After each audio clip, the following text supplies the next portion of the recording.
자주차 카메라를 통해 들어온 공간 정보는 실제 공간과 다를 수밖에 없습니다. 이 왜곡을 어떻게 해결할까요?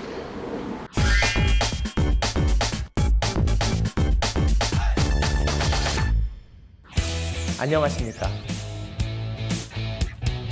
하나고등학교 교사 정현식입니다.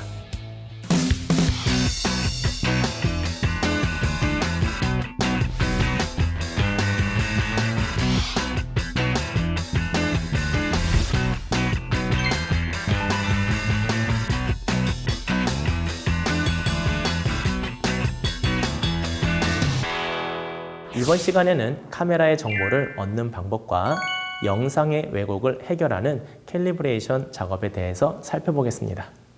우리가 카메라를 통해서 실제로 오픈CV를 활용하여 영상을 받고 분석하는 과정은 매우 어렵습니다.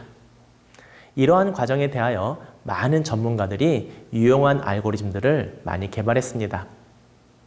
본 자주차 프로젝트에서는 기본적으로 다음과 같은 과정을 거치게 됩니다. 첫째, 카메라로부터 직접 받은 원본 이미지가 있습니다. 둘째, 원본 이미지의 왜곡을 바로 잡아주는 캘리브레이션이 있습니다. 셋째, 경계면을 구별해주는 캐니 이미지가 있습니다. 넷째, 경계면으로부터 직선을 유추해주는 허프 이미지가 있습니다.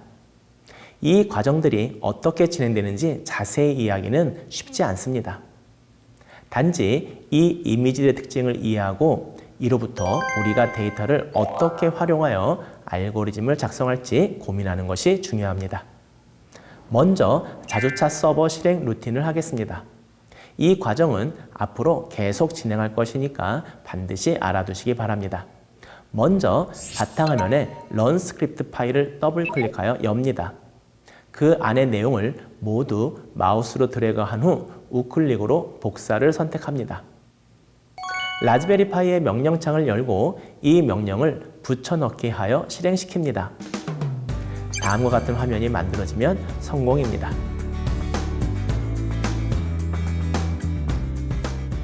내 컴퓨터의 와이파이를 자주차치를 선택합니다. 이때 내 컴퓨터의 IP는 이전 강의에서 말했듯이 192.168.1.11로 고정시켜 주는 것도 기억하셔야 합니다. 자주차의 카메라의 마개는 뺍니다. 카메라의 마개를 빼지 않으면 입력 신호가 없는 것으로 인식하여 카메라 PY 파일이 제대로 실행되지 않습니다. 카메라 PY 파일을 실행하는 방법은 여러 가지가 있는데 이번 강의에서는 서브라임 에디터를 활용해서 실행하는 것에 대하여 살펴보겠습니다. 먼저 서브라임 에디터를 실행하고 카메라 PY 파일을 불러옵니다. 서브라임의 실행을 의미하는 단축키는 Ctrl B이므로 이 키를 눌러주면 실행이 됩니다. 실행을 끝내려면 마우스를 카메라 영상 위에 올려놓고 Q 키를 누르면 실행이 끝납니다.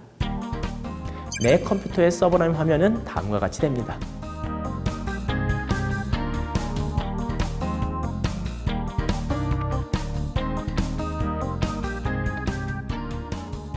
카메라 PY 파일이 실행되는 동안 자주차를 통해 전송된 카메라 영상이 내 컴퓨터에 나타나게 됩니다. 이 사진을 보면 보라색의 원이 보이는데 이는 라이다 센서에서 나오는 빛입니다. 라이다 센서에서 나오는 빛은 적외선 계열의 빛이라 사람들의 눈에는 보이지 않지만 카메라에는 나타나게 됩니다. 카메라 PY 파일이 실행되는 동안 자주차 화면에서는 다음과 같은 내용이 표시됩니다.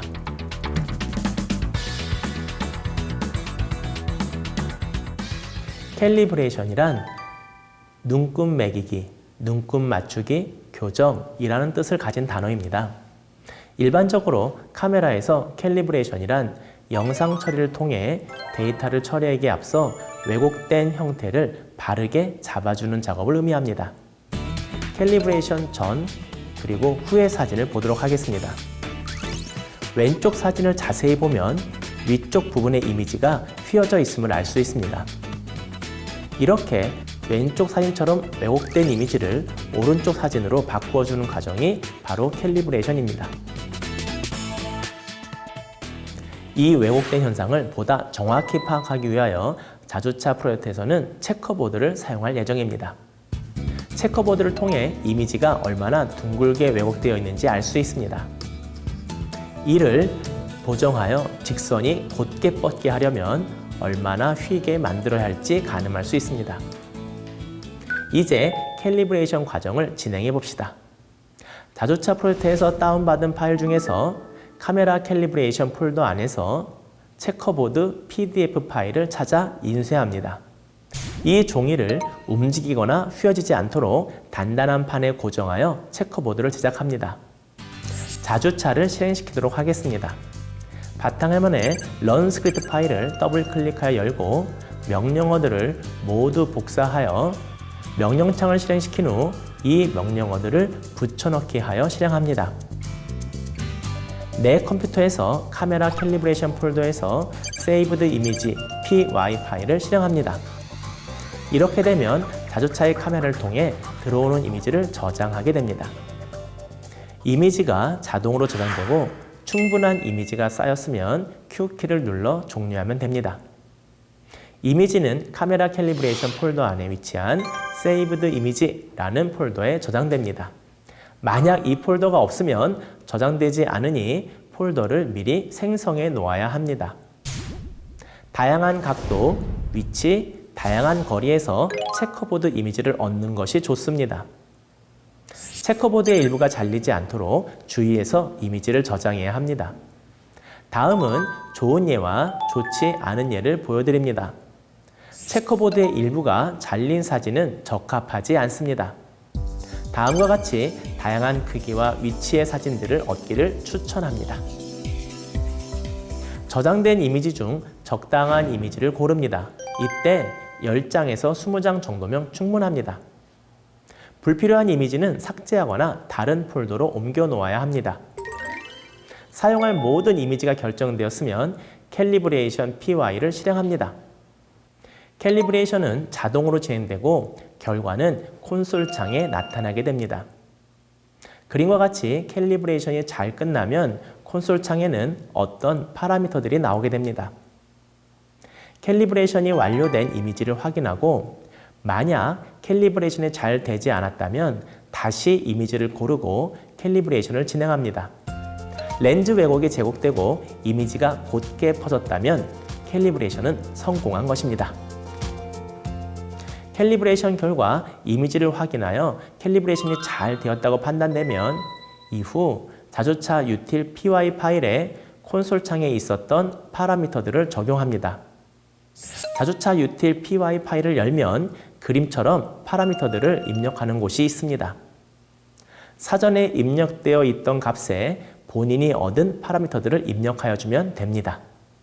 결과로 출력된 파라미터에는 숫자들 간에 콤마가 없지만 파라미터들을 입력할 때에는 숫자 간의 콤마를 반드시 입력해 주어야 합니다. 통째로 복사 붙여넣기를 할 때에는 콤마를 반드시 확인해야 합니다.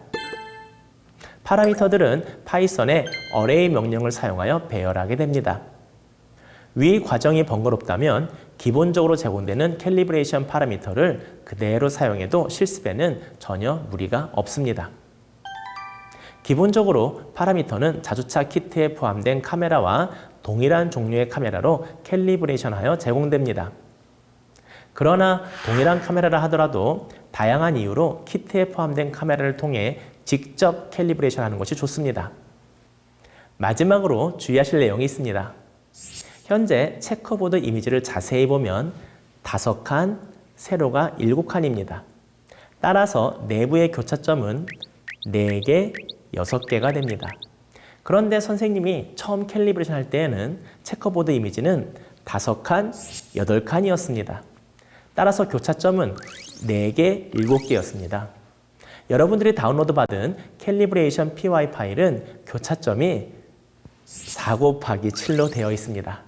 따라서 여러분들은 캘리브레이션 PY 파일의 숫자 7을 모두 6으로 수정해야 됩니다. 그 파일에 보이는 모든 숫자들, 7로 보이는 모든 숫자는 다 6으로 고치면 캘리브레이션이 올바르게 작동됩니다.